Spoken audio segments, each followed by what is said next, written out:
si Sarah and si Morissette, I look up to these girls as in like, I sobrang fan ako ng dalawang artists na to.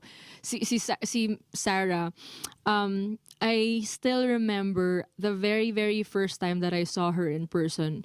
I was a choir member. Oh, wow. Yes, I was a choir member, and then she said hi to me, and then that stuck with me as in like ever since. Kasi she was so like she's so big as in The ultimate pop star natin, di ba? parang kakapanalo lang ata niya that time. And then she performed dun sa church namin.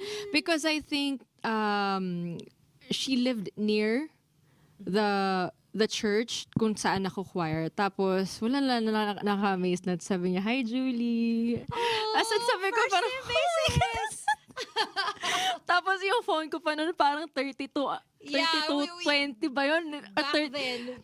Nakalimutan ko yung unit pero ano siya, basta parang yun yung May camera na. Pero may camera na. Like 2 megapixels lang or May something. camera. Tapos yung zoom niya, tapos yung pag zoom mo, ang bagal mag-zoom ganun. At ang labo na, oo. Pero back then, So, wow, digital camera, guys. So that time talaga sobrang wow, like nag-fangirl ako because like she's so humble and she's, you know, like talagang, she's so down to earth and she's just an amazing person talaga and talagang grabing sobrang hands off ako sa ano niya, sa talent niya and sa professionalism.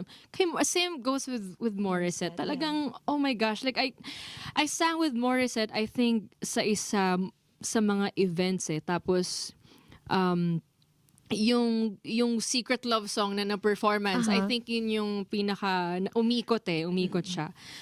Sabi ko, wow, grabe ang